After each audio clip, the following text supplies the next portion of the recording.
Bonjour et bienvenue dans cette vidéo. On essaiera de parler d'une menace qui est souvent sous-estimée par les entreprises et qui reste la menace la plus critique et dangereuse au sein d'un système d'information et qui est la menace interne. Sans plus tarder, le plan de la présentation est le suivant. Nous allons donc commencer par une petite introduction, suivie par quelques statistiques, ainsi que la découverte plus en détail de la notion de la menace interne.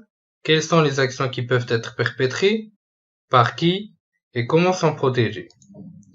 Il faut savoir que la menace ou les menaces persistantes sur une entreprise ne viennent pas seulement de hackers, sachant que dans 60% des cas, l'attaque vient de l'intérieur, c'est-à-dire à partir d'un acteur appartenant à l'entreprise. Cela peut être des employés licenciés, des administrateurs mécontents, ou simplement un employé ou administrateur ou n'importe quelle entité malveillante au sein de l'entreprise. Retracer une menace interne est parfois beaucoup plus difficile qu'en retracer une externe, surtout que les entreprises ont un énorme point faible qui est le manque de traçabilité. Manque de traçabilité plus précisément que n'importe quelle action qui a été au sein d'un système d'information doit être traçable, c'est-à-dire qui a fait l'action, quand, quelles sont les connexions qui ont été initiées de l'extérieur ou de l'intérieur, etc. Ces informations sont donc extrêmement importantes, aussi bien pour retracer n'importe quelle action, mais aussi pour retrouver la source d'un incident, que ce soit volontaire ou pas.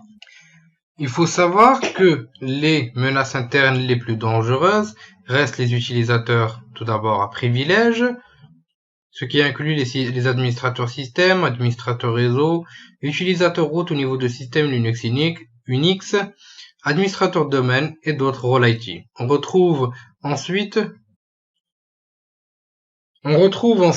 les différents fournisseurs de services, sachant que Snowden en faisait partie, donc prestataires entre autres, ou contracteurs. Et enfin, on retrouve les partenaires avec un accès interne. Mais la plus grande menace reste les utilisateurs à privilège, que ce soit concernant les incidents intentionnels ou pas. Que peut faire une menace interne? Eh bien, la liste est vraiment très très longue.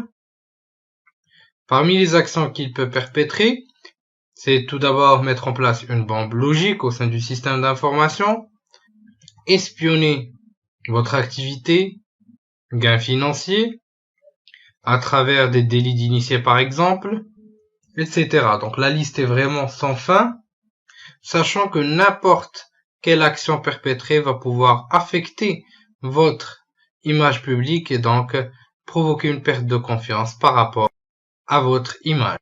Comment détecter la menace interne avant que cette dernière puisse effectuer un dommage et comment répondre dans le cas d'un incident. Afin de pouvoir prévenir les actions malveillantes d'une menace interne, il est très important de pouvoir effectuer continuellement des scans de vulnérabilité et essayer de durcir votre système, c'est-à-dire combler les trous en matière de sécurité informatique, ainsi qu'effectuer une vérification et test continu sur les différentes configurations établies. Sachant qu'au niveau des privilèges que vous devez donner aux différents utilisateurs, il est primordial que vous puissiez donner le moins de privilèges possible, donc les privilèges doivent être le plus granulaires possible.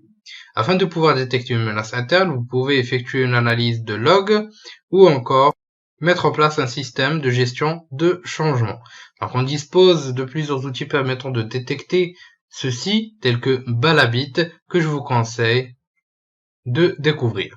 Et enfin, par rapport à la réponse, nous avons donc deux actions principales. C'est tout d'abord de pouvoir remédier au problème et ensuite mettre en place une approche forensique qui permet donc d'analyser ce qui s'est passé exactement, retrouver les traces de la personne ayant effectué l'action malveillante, comprendre ce qui s'est passé exactement est extrêmement important afin de pouvoir se prémunir, sans oublier le plan de réponse aux incidents qui est extrêmement important à mettre en place au niveau de la politique de sécurité du système d'information.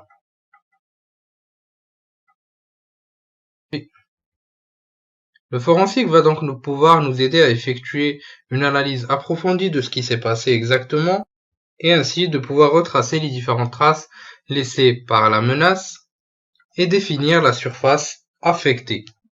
Le plan de réponse aux incidents est tout aussi important et donc on va pouvoir le découvrir au niveau du dernier chapitre ensemble et c'est vraiment extrêmement important de pouvoir l'intégrer au niveau de la politique de sécurité du système d'information.